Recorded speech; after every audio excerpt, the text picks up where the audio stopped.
make sure you're in front of it. That's one of our the ushers. If they see that somebody isn't close enough. Did we choose ushers? I did. Jay and Scott. Okay, good. Okay. And you, did we tell Jackie that we're gonna have them here before she starts the music? No, what are we doing here? We're having. Yes, so it's a lowered sixth, a raised seventh. They do in New Orleans.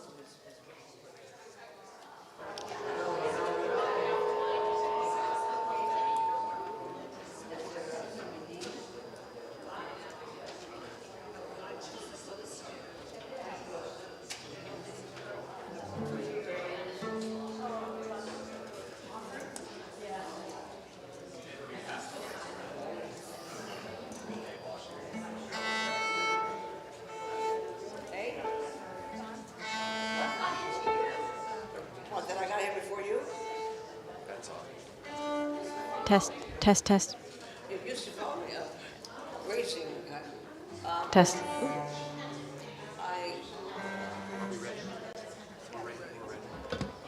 I canceled, I postponed my brother-in-law wanted to have breakfast before. I think Dave will shut the door. No, I'll come in.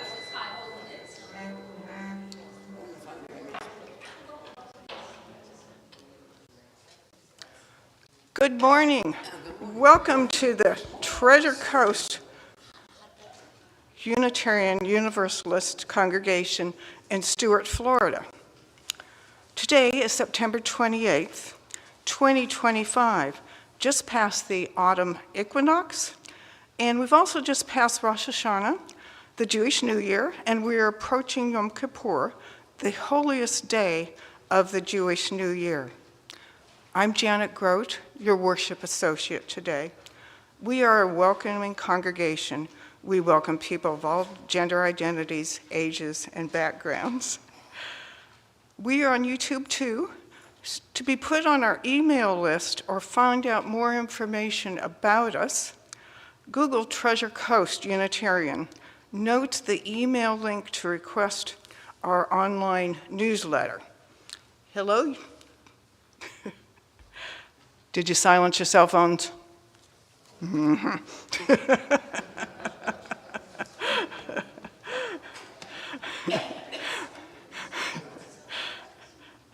Visitors. I don't know if I see any new visitors. Okay, no new visitors too. Announcements. Does everyone have one of these? And if you don't, there's some right back there.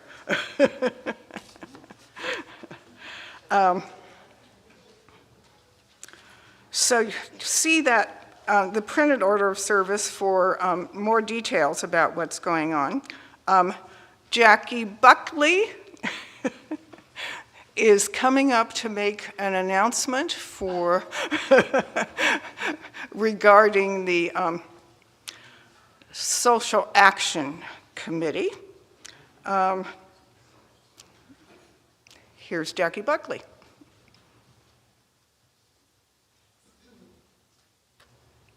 Good morning.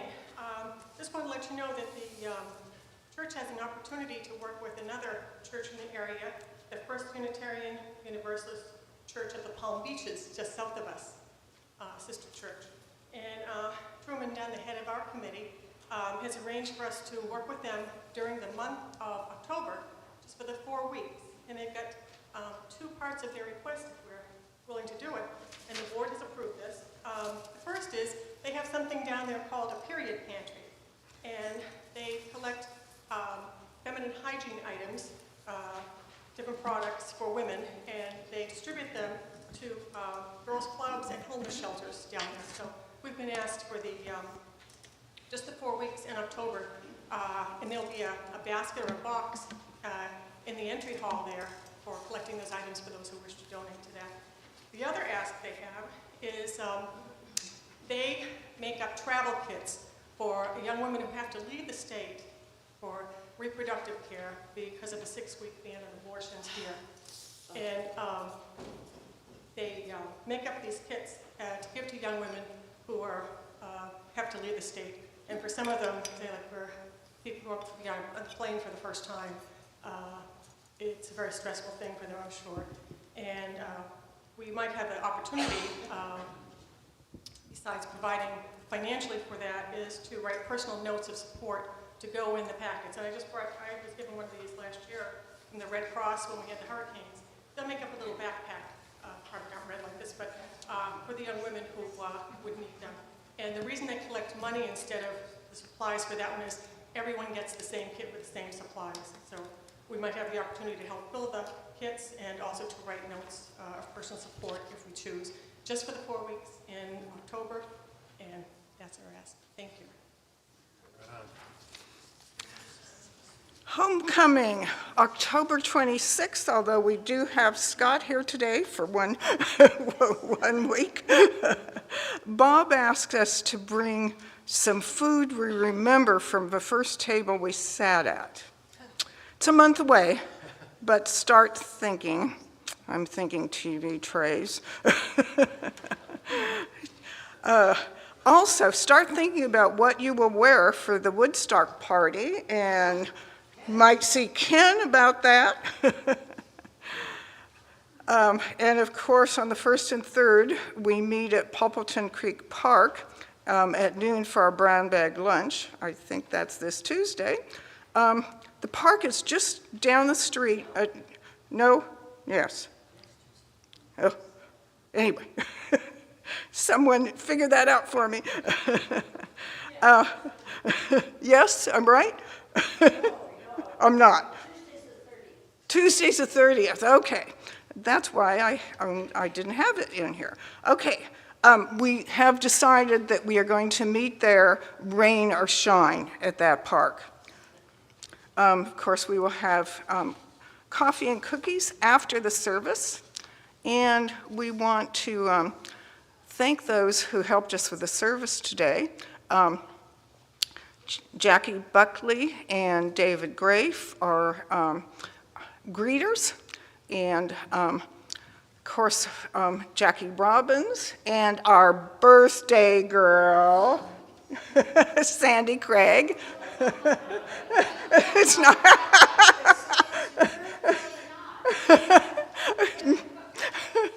Sometimes I get things wrong. I think you're right. The comment was, he thinks I'm right.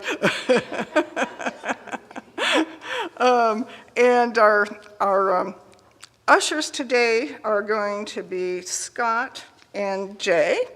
And I want to thank our hospitality team, as always, Joanne Leone, Margaret Gregory, Florence Turco, and Betty O'Brien. And of course, our tech elf, Karina Poloni, and our backup, who's back there, Alistair Forrester. Okay. Our own member, Jim Rose, will be in the will be in the pulpit today. We look forward to your sermon. Jim was born and raised in a loving family in central New Jersey. He has a degree in computer science. He was introduced to Unitarian Universalism while living and working in Annapolis. Moving to Seattle in 1995, Jim became involved in the Center for Spiritual Living, where he studied the practice of science of the mind. He did a deep dive into studies of early development of the New Thought movement. Jim served on the Center's Board of Trustees for Youth. Jim's careers included national retail chain development, followed by 25 years in commercial real estate appraisal. Jim and Jay met in 2013, later married, have enjoyed their shared integral role in raising their two now adult children from Jim's previous marriage. I'm sure we're going to hear a thoughtful message today. And here's our prelude. If anybody reads music or has a quick ear, you're welcome to look in the hymnals at number 217, which is actually, it says, "Oh, sing hallelujah." It is translated, it's part of the High Holy Days thematic material. And it's also Alvino Malcano. There are different versions of that song, and it's done every day except one or two very special times when then it's not allowed. So if you want to sing along, in your hymnals, number 217, and we'll play it once and hop in. There's a lot of words, so you could just hum it if you'd like. But basically, it's praising God in many different ways.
Thank you, Jackie. We'll light the chalice now. This ritual of our faith reminds us that we are part of a collective, a community of care and connection, courage and questions, sacred and sacred together. Okay, first, everyone, got your order of service? Okay. I want you to look at the back. The first section is about our principles, like the inherent worth and dignity of every person. The second is referencing our sources. And down there, I don't know how it got to be number 4, but Jewish and Christian teachings which call us to respond to God's love by loving our neighbors as ourselves.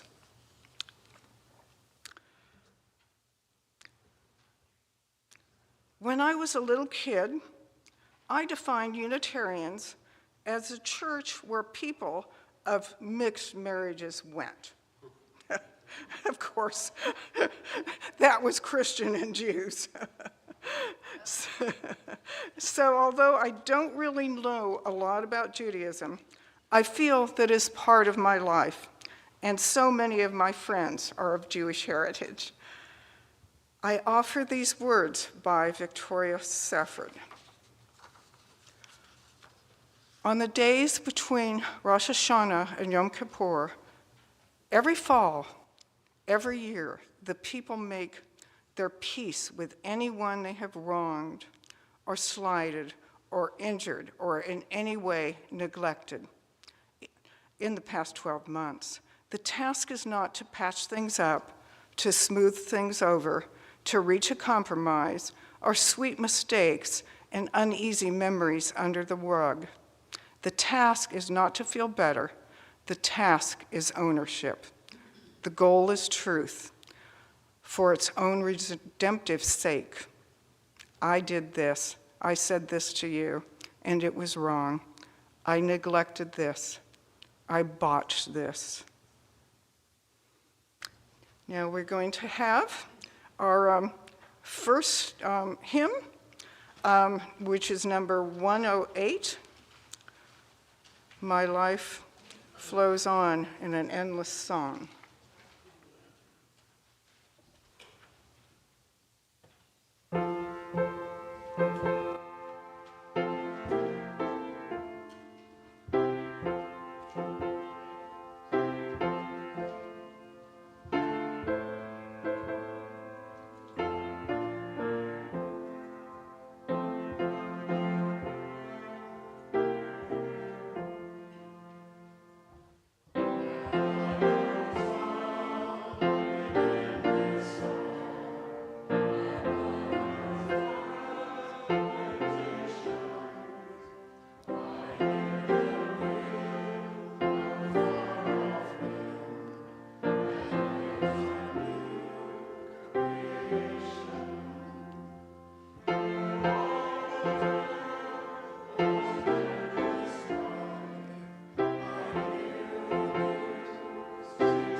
Now that you've sat down, we're going to recite our affirmation, speaking the first verse and singing the second.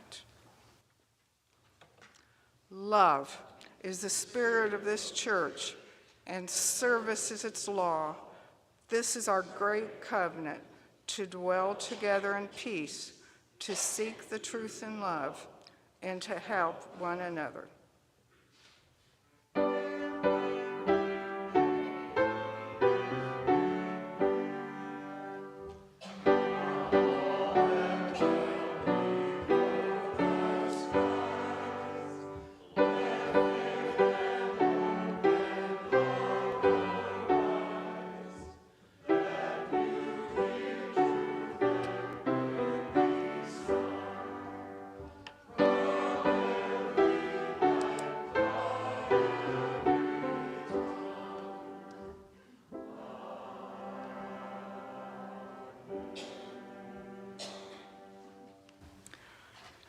Joys and sorrows.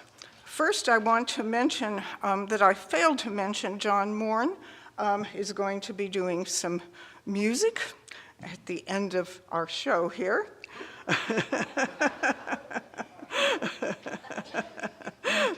So let's share our joys and sorrows.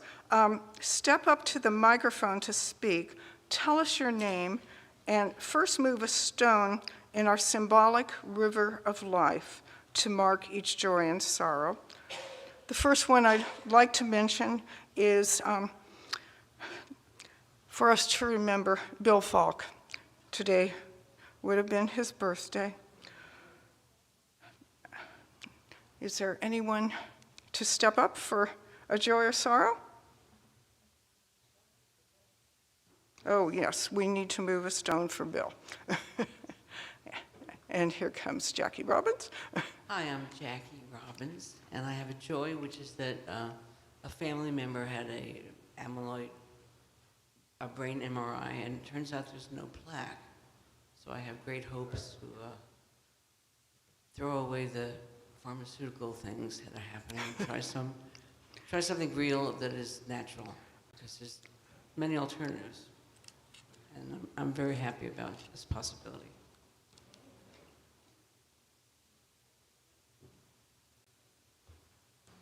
Bob? Hi, I'm Bob Royce. So this is a joy. I saw in the newsletter that Bob has an upcoming sermon on divine spiritual. And Sherry and I this past week had an experience that I say defines spiritual in large. We went to a remote location in Titusville and took a bioluminescence tour. It was just the most amazing experience. I think one of the best of my life. It's just, the sky was filled with stars, the Milky Way was above us, it was total darkness, and we could see the bioluminescence sparkling and glowing in the water. It was just an amazing experience. Wow. Is there anyone else? Well, okay, since Jim and I are doing our lay-led service, we need to keep everything brief. Everybody wants this microphone. I have a joy, a sorrow, I guess, turned into sort of a joy, hopefully. It's a weird story. I had a mastectomy, and I had it 2.5 years ago. And ever since I had the mastectomy, I couldn't breathe right. I just said, what's the matter? I had what they said, the doctor said, pursed breathing, you're anxious. So I've been anxious for 2 years with this pursed breathing, and I finally found out through a bunch of tests that my breast and lung are wrapped up together, and that it's collapsed. The lung is collapsed into so it's fixable, and it's not anxiety. So when you hear me breathing weird, that's what it is.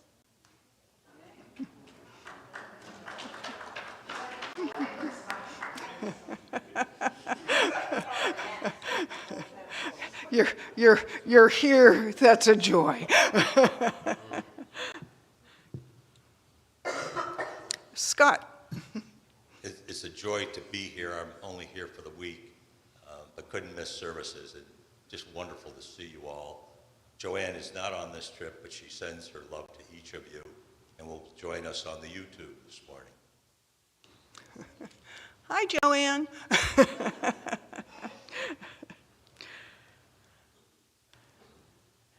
Okay. For those who, Tia. My joy is I have a new fan that Alistair brought me. And my operation for breast cancer is Tuesday. Oh. So next Sunday should be the first Sunday congregational meeting.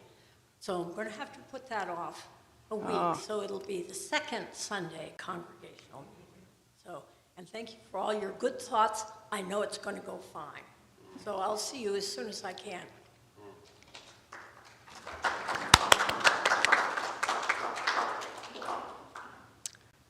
Okay. For those whose joys or sorrows are too private to share, know that our hearts are with you.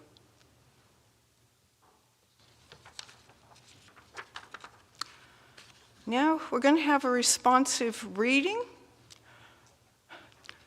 This reading is by Unitarian Ralph Waldo Emerson. It's number 661 in our hymnal, "The Heart Knoweth." I trust this will, aha, there we are.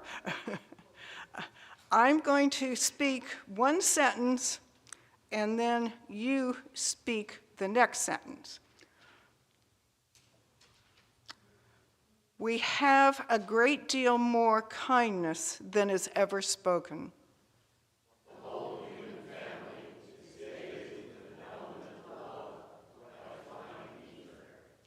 How many persons we meet in houses whom we scarcely speak to, yet we honor, and who honor us.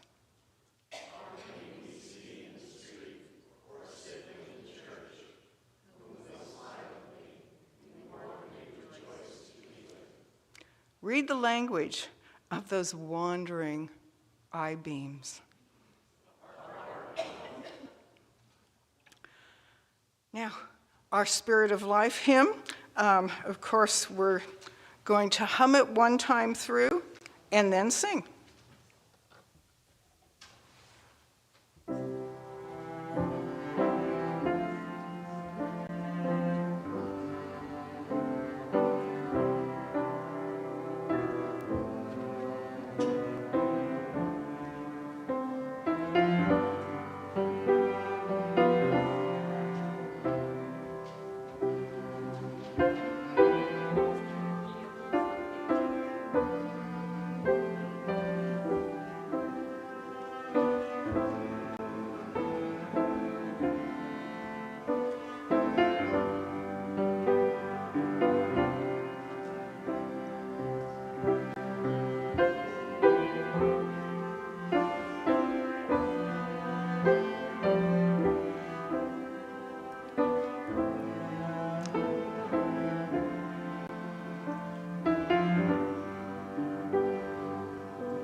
Scott and Jay.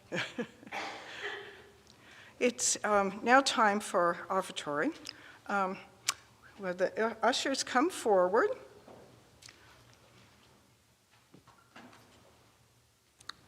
For this offertory, can you hear me? Yes. I'm going to play the theme from the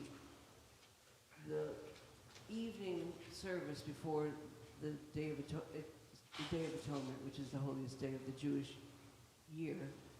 So we start with Rosh Hashanah, these are the high holy days, or the days of awe, or the days of repentance.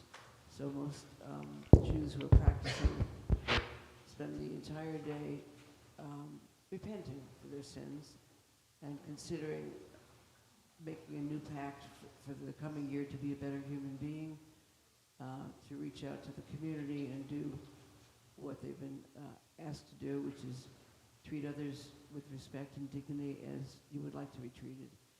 And it's not really a contract, it's more of a pact with God to be a better person, human being, for the next year coming up. It's in any case, this last day, which is the Day of Atonement, begins with this thematic prayer, which is done 3 times during the service. And this is the theme. And often it's done with a soloist and the choir answering.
Oh, thank you, Jackie.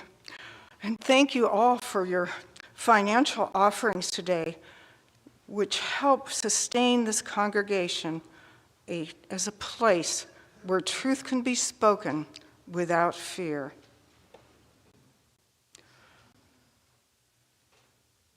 Now it is time for Jim Rose to do a meditation for us.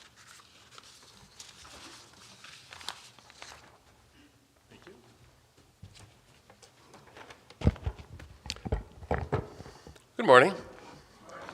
Good morning. This is a message about anticipation. And while we're waiting for something wonderful and waiting in the beauty of nature.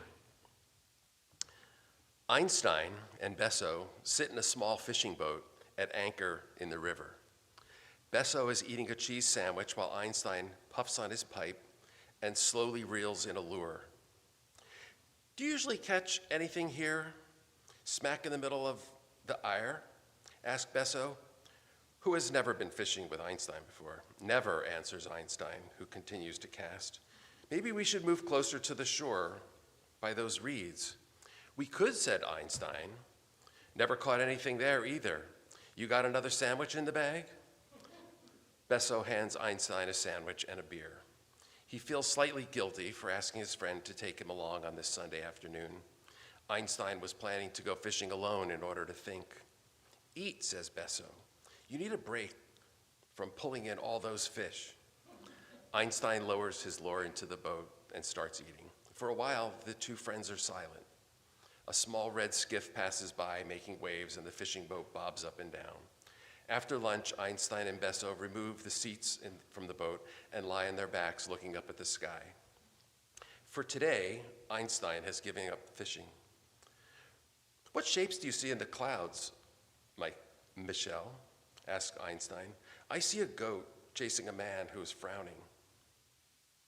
Are you a practical man, Michel? Einstein gazes at the clouds, but is thinking of his project. He wants to tell Besso about his dreams, but he cannot bring himself to do it. I think you will succeed with your theory of time, says Besso. And when you do, we will go fishing, and you will explain it to me. When you become famous, you'll remember that you told me first here in the boat.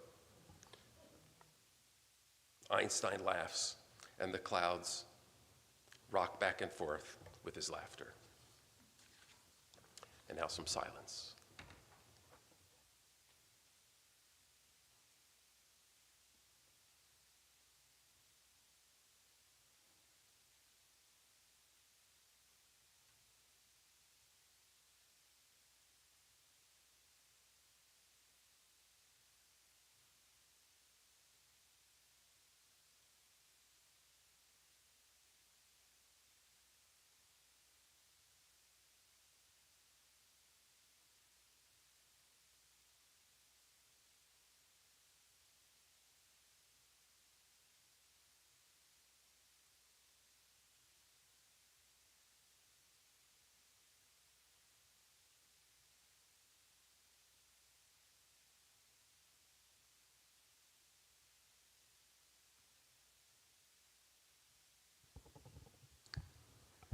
Breathe, open your eyes. Now we are going to have Jim Rose for his inaugural sermon.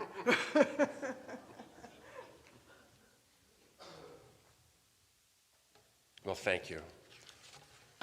It's quite an honor to be here with people I refer to as my new friends. So thank you. Today's talk is titled, I Will Always Love My Troubled Nation, but I Might Not Always Like It. It was inspired by a modern song by the Indigo Girls about looking long over time, and you know, we don't have much else to do sometimes than to look long. So today we're going to talk about our country, not about politics, but about America. So let's agree to listen through the filter of This Is My Country. We're going to talk about our past, our future, and our present. But again, listen from the place of this is my country. Like all others, our country has a past, which it is very much based on, and our country has a future. We also have our now, and we'll get to that in the near future of the talk. Even after the celebrated Declaration of Independence was signed in 1776, our developing country faced immediate continuous horror with the Revolutionary War. Rigorous debates and conflicting versions of how to move the country forward incited violent tensions between federal and state powers. This continued for a period of nearly 15 years, until the Bill of Rights was ratified and the framework of our young country finally began to stabilize. So although it takes a long time by our daily measure, our democratic approach to the country's evolution does move us forward. In America, we govern by democracy, and eventually, over time, history indicates that we benefit greatly through a democratic government. Unfortunately, it takes time for our clashing differences over civil rights and other inequities to proliferate before consensus for change becomes apparent or is legislatively acquired. As these issues slowly fester into our daily lives, small groups organize, we argue and protest for, we argue and protest against, we become incensed, outraged, and even violent. The democratic process is messy and we'll not always like it. In fact, we probably dislike it more often than we like it. However, as people, and deep within the sometimes semi-conscious soul of America, we find our way. We evolve out of the love of our country, the love for evolution of America. That's what moves us forward. We eventually promote a free and responsible search for truth and meaning. We eventually promote justice, equity, compassion, and human relations. And as a vast country governed by democratic principles, it can be an insufferable slog. It has been said that we are a meandering, crooked path of a nation. But America has always been a work in progress, with a history defined by forward movement, lest we forget some celebrated achievements. Although the country endured a profound and miserable civil war, the ratification of the 13th Amendment officially abolished and prohibited slavery in the United States, freeing over 100,000 formerly enslaved human beings. The National Housing Act of 1934 was passed during the Great Depression to recover the economically devastated housing market with secure mortgages, loans, and savings deposits. The Social Security Act of 1935 was also passed during the Great Depression, guaranteeing long-lasting financial support for old-age citizens and more. The Civil Rights Acts of 1957 and 1964 outlawed discrimination based on race, color, origin, desegregated schools. The Tax Reform Act of 1986, we saw the Welfare Reform Act of 1996, the Americans with Disabilities Act came in 1990, the Affordable Care Act passed in 2010, and the Inflation Act passed in 2022.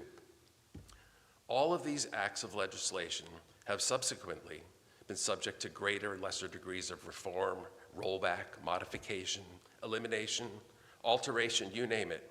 Enter the big, beautiful bill. All have been changed to serve the collective desires, needs, and perceived future welfare of us Americans. Our progress is not always a straight or enjoyable path, and I emphasize progress because progress means different things to different people. And again, we argue and protest for, we argue and protest against. The democratic process is messy, and we will not always like it. We are a meandering, crooked path of a nation. And over time, a long look of a time, by our daily measure, we have changed and adapted. And as a result of all that historic work and legislation, we look out into a future which will be formed for us based on the legacy of many generations. As of today, we do still have a future. We talked about our past and can look into our future, but we're very much solidly here in the now, our now. And just as the great many of nows experienced by our American forebears, like them, we might not always like it. Earlier, we agreed to listen not through a filter of politics, but through a filter of this is my country, and I hope you all did that. Our country's past provides us a lifestyle and the culture we're living now.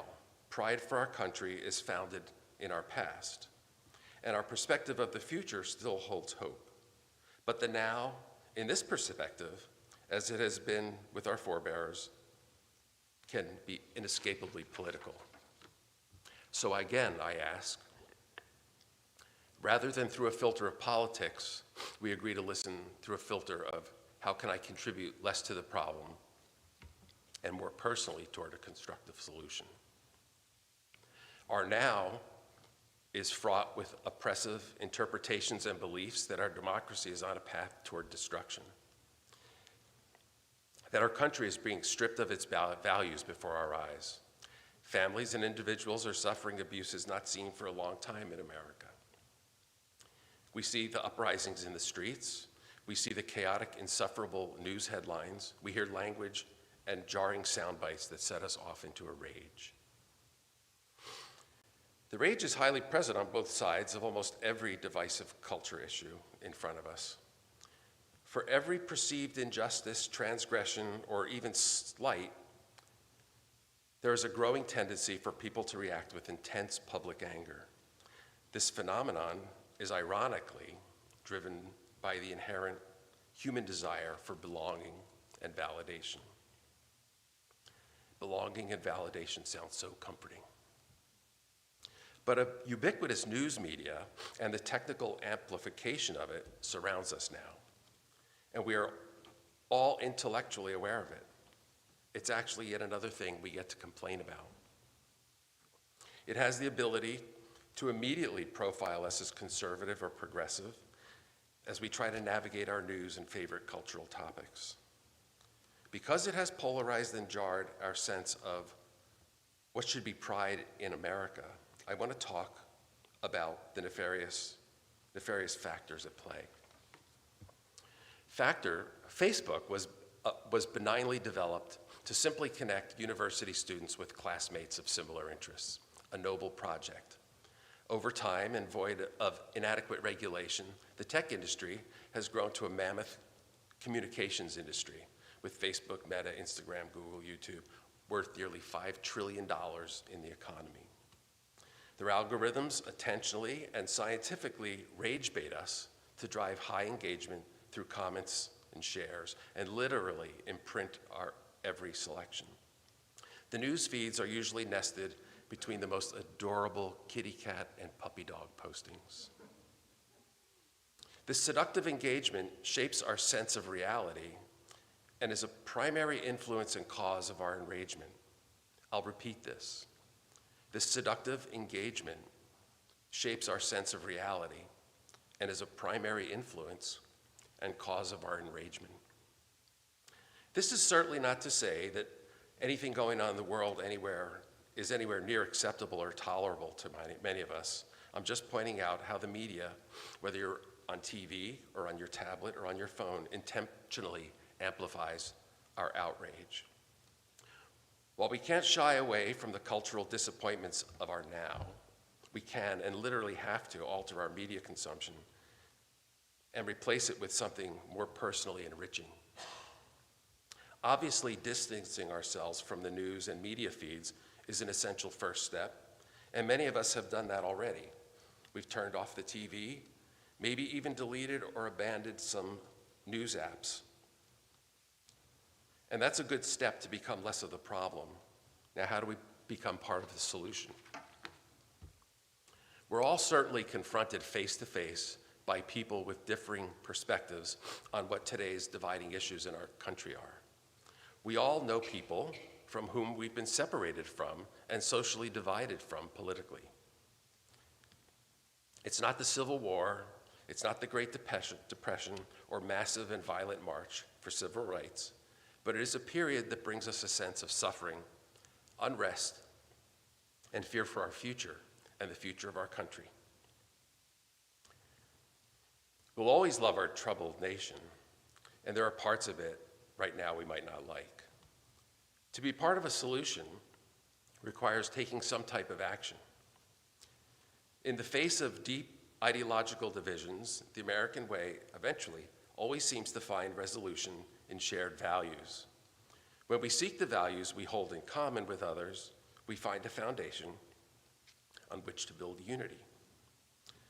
Over the summer, Jay led our Sunday discussion on principle number 4, a free and responsible search for truth and meaning. A responsible search prompts us to seek. Seeking for truth and meaning, which are infinitely broad concepts, will always liberate us from our own conditioned beliefs. This principle bestows on us the gift to be curious of others, held truths and beliefs. To be part of a solution requires taking some type of action. I was speaking with a friend here at church last week who shared that a friend at the gym offered her an unsolicited, severely opposing opinion of a current event. Not to be easily taken back, my friend wriggled down the crooked path and engaged with a request to have coffee and talk more about this difference. That's courageous. That's taking on being part of the solution, where a solution is to keep the friendship elevated and the difference of opinion may provide for some rich conversation. I have 2 more stories. I was at a neighborhood meetup a few weeks ago. Among the people I met was a woman, probably around 70, expressed how she loves this country, loves what the president is doing for her country. She was born in Canada and became a US citizen years ago. She showed me a photo on her phone of her friends with Donald Trump Jr. I asked, "Is that your dealer?" We all laughed. We talked some more and agreed that our political views were vastly different. But we also agreed that it's important for both of us to be willing to stretch and expand just a little bit into understanding the other with whom we feel we differ, just a little bit. Then I met another woman, a mother of 5, who was maybe 45 years old. She told me she just dropped her first child off at college somewhere in Alabama. I asked her if she was sad to see him off, and she said, "No, not really. I still have the others with me." We talked some more, and she told me how she just wants her children to grow up and get married and have children so they can enjoy this amazing country. She told me she loves her husband, and she loves all of her children, and she loves the direction the country is heading and hopes it continues. We talked about me and traveling a bit, and she said she has no interest in going anywhere to see another country. It's this great country. Why should she ever go to see another? She was actually gorgeous, while serious about it all and firm in her beliefs. I told her I was raised in a family of similar beliefs. To get married, have children, and you'll be happy.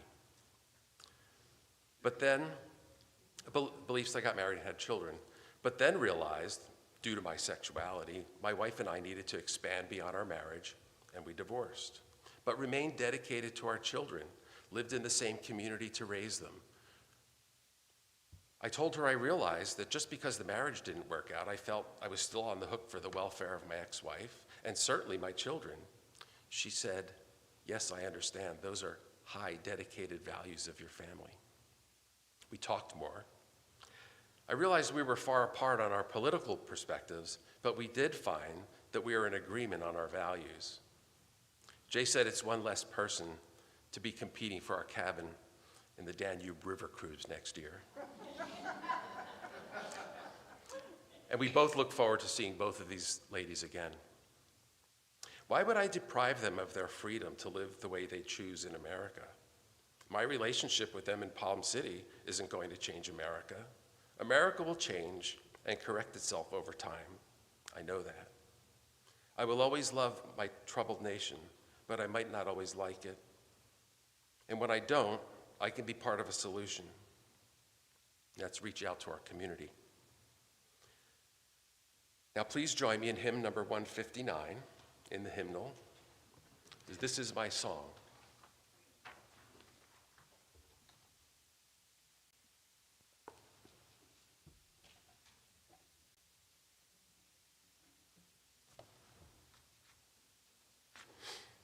Please stand if you're able.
Thank you.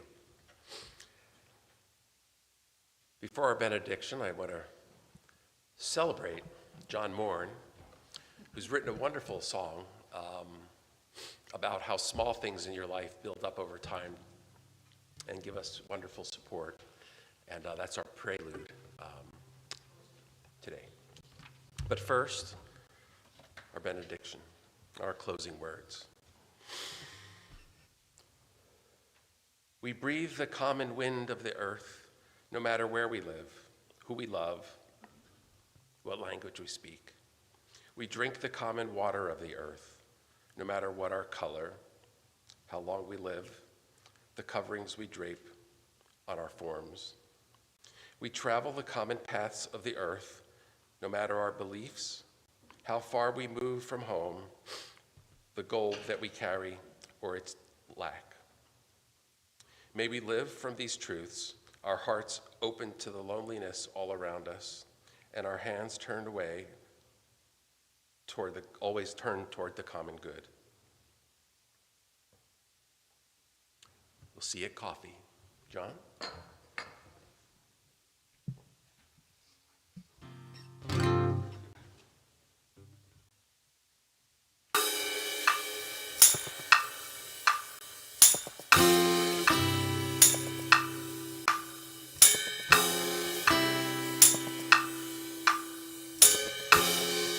Not the place I was born, 'cause I didn't do that. Not the blue in the sky or the sway of the grain here long before anyone asked. Not your family name, someone gave that to you. Just so many gifts were given for free, so many things for nothing we do. Most times they are small and add up over time. Stop along the road, drop the rush to be kind. Things left unsaid, an offered hand unasked. Letting go of hurt, leaving anger in the past. Most of all, it's the love we leave behind. These are the things to be proud of. These are the things to be proud of. In the crush of today, in the hurry of now, we have choices to make and so much at stake. Go our own way or follow the crowd. Do we think of ourselves so puffed up and strong? Do we sacrifice for somebody else? Do we fight to right all that is wrong? Most times they are small and add up over time. Drop along the road, drop the rush to be kind. Things left unsaid, offered hand unasked. Letting go of hurt, leaving anger in the past. Most of all, it's the love we leave behind. These are the things to be proud of. These are the things to be proud of.